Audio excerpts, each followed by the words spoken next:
ሰላም ሰላም ውድ ተመልካቾች እንዴት ናችሁ? እንደምን አላችሁ? ወሳኝ የሆነ መረጃ ይዤላችሁ መጥቻለሁ። ይህ መረጃ ለመላው አማራና ለሚመለከተው አካል እንዲደርስ ላይክ አድርጉ፣ ሼር አድርጉ፣ ቻናሉንም ሰብስክራይብ በማድረግ ቤተሰብ ይሁኑ እላለሁ። ይህ መረጃ ምንድነው? አፋብን ላይ በተለይ ጎጃም ላይ ብልጽግና ምን እየሰራ ነው?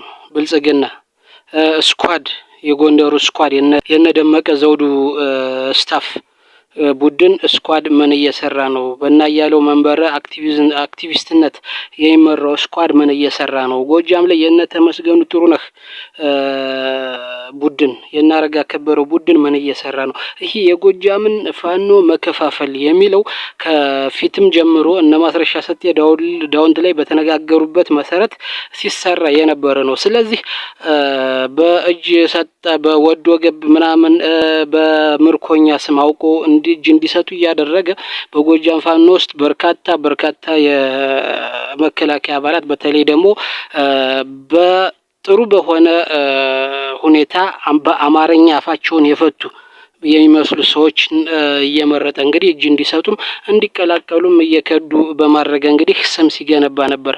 ስለዚህ እነዛ ወደ መሪ የመጡበት ሁኔታ አለ አንዳንድ ቦታ ላይ። ስለዚህ አሁን በዚህ ሰዓት ላይ ምን እየሰራ ነው?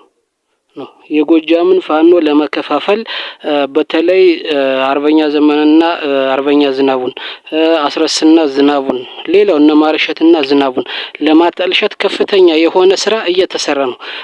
ማርሸትም የፖስተው ነገር አለ በራሱ።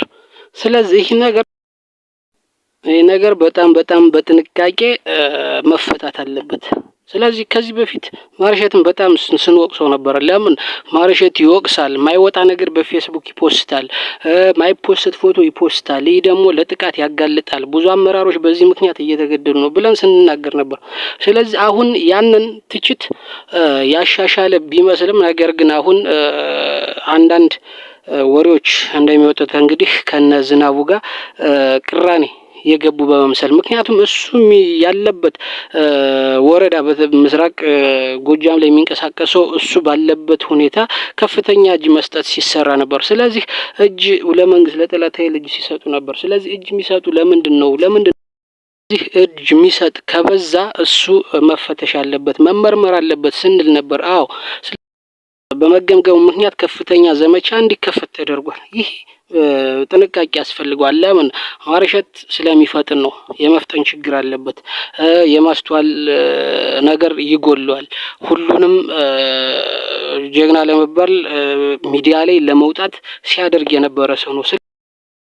ስለዚህ የአርበኛን ዘመነ ፎቶ በመለጠፍ ትግሉ ወደ ኋላ መጎተት የለበትም። የአርበኛ ዘመነን ፎቶ ለጠፈና ታማኝ ታጋይ ነው ማለት አይቻልም ብለን በተደጋጋሚ ስንናገር ነበር። አሁን ይሄ ነገር ስንናገር የነበረው እውነት ሆኖ እንግዲህ ችግር እየተፈጠረ ይገኛል። ስለዚህ ይህ ችግር እንዴት መቋጨት አለበት? ማርሸትም ኃይል ሊባል ይችላል። በእርግጥ በአንዳንድ በአመራሮች ችግር አለ። ምክንያቱም አመራር ብሎ ያስቀመጧቸው ህዝብን ሲያማርሩ በእርስ በርስ ሰራዊት ውስጥ